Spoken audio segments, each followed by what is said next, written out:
어둠을 두려워하는 것은 일종의 훈련이다. 2024년 1월 7일 창조주의 메시지입니다. 그것은 어둠 속에 있었던 많은 영을 건지기 위한 연습이라고 생각해도 좋다. 밝은 곳을 밝은 것으로 알고 찾아가려면 진정한 어둠을 훨씬 더 깊이 있게 이해해야 한다. 그래서 어둠에 대한 완전한 이해와 어둠도 다 흡수할 수 있는 상황이 되어야 밝음으로 인도할 수 있고 찾아갈 수 있다. 그것에 대한 연습이라고 생각하면 된다. 그리고 이 현상은 사라질 것이다. 나를 낳아주신 어머니의 말에 의하면 3살 때 나는 어둠 속에서 무언가를 보고 몇 번이나 기절했다고 한다. 부모님은 그런 나를 업고 급히 대구광역시 달성군 현풍면에 있는 병원으로 향하곤 했다고 한다. 그래서일까 나는 어려서부터 어둠이 싫었다. 저녁 되면 서서히 내려앉는 땅거미가 싫었고 그 뒤에 찾아오는 어둠이 무서웠다.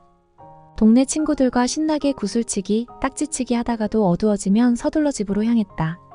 내 어린 시절에는 지금과는 달리 화장실이 마당에 있었다. 주로 대문 근처에 있었는데 밤에 볼일을 보러 갈 때면 매우 힘들어했던 기억이 있다. 소변은 풀이 우거진 마당의 한 귀퉁이에서 해결하면 되는데 대변은 화장실에서 해결해야 했기 때문이다. 그때 작은 누나가 무서워하는 나를 데리고 화장실에 함께 가주곤 했었다. 내가 볼일을 보는 동안 작은 누나는 화장실 바로 앞에서 나를 기다려주곤 했었다. 그 후로도 나는 어둠이 싫었고 두려웠다. 20대, 30대가 되어서도 달라지지 않았다.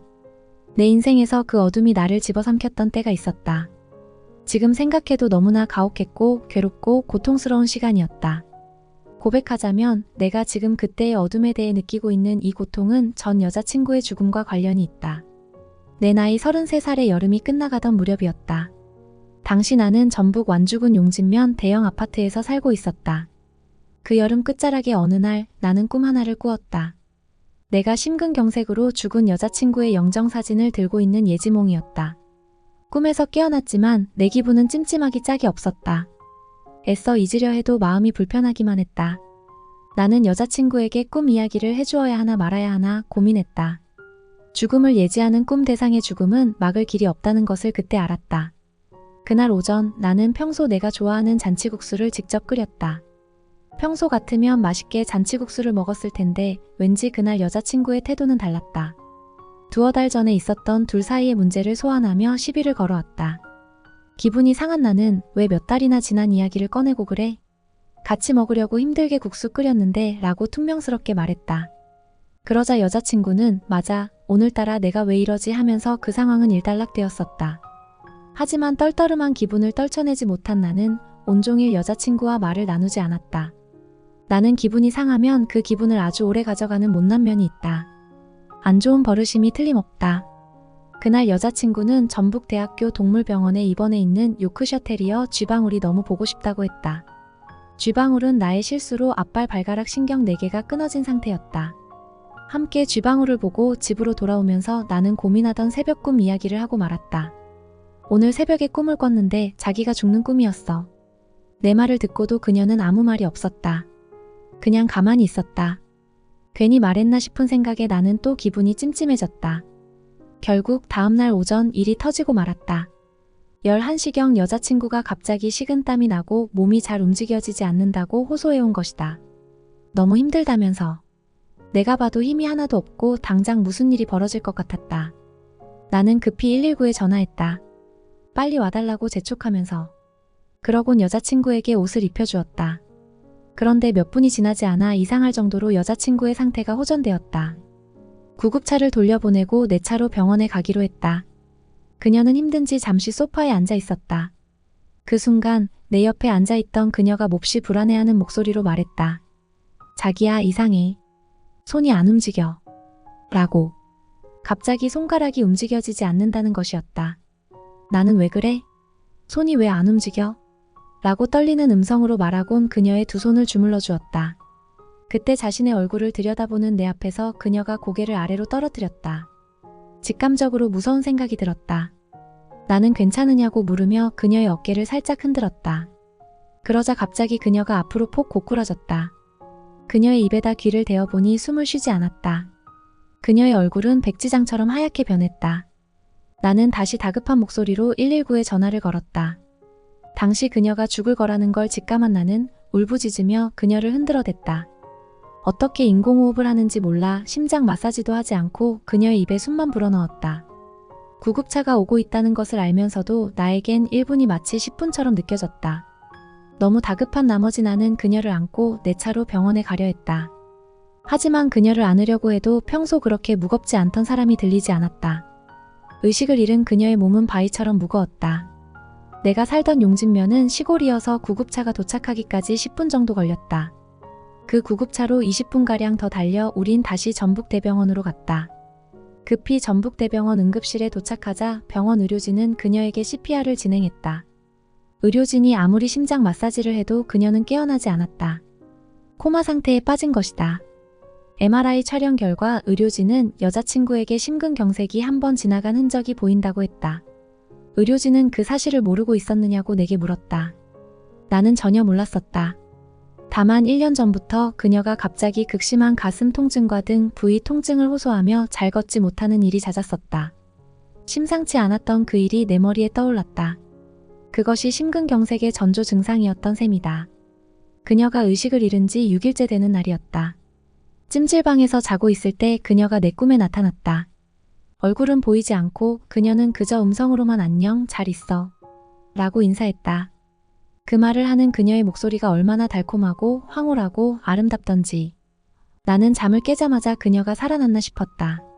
한 줌의 희망을 안고 나는 불이 나게 병원으로 달려갔다. 하지만 그녀는 여전히 의식이 없었다.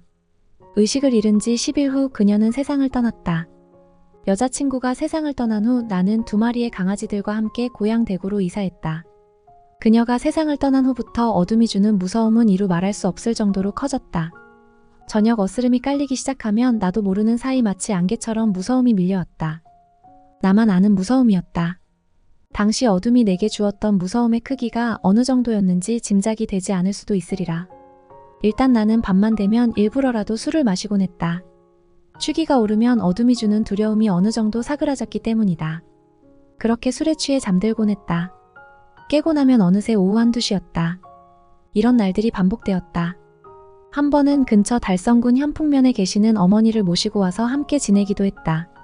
당시 어머니도 어둠에 대해 느끼는 나의 무서움을 이해하지 못하셨다. 희한하다. 밤이 뭐가 무섭다고. 세상을 떠난 지 6개월 후 그녀가 내 꿈에 나타났다. 우리는 마주 보고 앉아 대화를 나누었다. 나는 그녀가 너무나 걱정되어 무섭지 않으냐고 괜찮으냐고 물어봤다. 내 물음에 그녀는 무서웠어. 지옥에 갔는데 어떤 분의 도움으로 빠져나올 수 있었어 라고 답했다. 나는 다시 그녀에게 정말 사후세계가 있느냐고 물어봤다. 그러자 그녀는 내게 사후세계가 있음을 알려주려는 듯 입을 떼려고 했다. 하지만 그녀가 막 말하려고 하는 순간 뒤에 서 있던 보이지 않는 존재가 그 말을 막았다. 그녀는 내게 그저 이렇게 답했다. 나중에 와보면 알게 될 거야 라고. 그리고 나는 꿈에서 깨어났다. 어둠이 주는 무서움은 평생 나를 따라다니며 괴롭혔다. 작년 11월 24일 유리엘 대천사가 나를 찾아왔을 때까지도 그 무서움은 계속되었다. 유리엘 대천사는 나에게 내 사명을 일깨워주려고 창조주의 뜻이 담긴 50여 통의 메시지를 전했다. 메시지에는 많은 의미가 담겨 있었다. 메시지에 의하면 인류가 감당할 수 없을 만큼 무거워진 지구 카르마로 인해 장차 지구 그 기동이 시작될 때까지 사람들이 깨어나도록 돕는 게 나의 사명 가운데 하나였다. 인류를 돕기 위해 육화한 고차원의 영들 가운데 카르마나 어둠의 세력이 쳐놓은 에너지장에 걸려 어둠 속을 헤매는 영들이 있다. 대천사는 그들을 건져내는 사명을 감당해야 한다는 메시지도 나에게 전하셨다. 내가 창조주의 아들이자 또 다른 차원의 나였던 2000년 전 예수라는 사실도 알려주면서 내가 재림 예수라는 것이었다.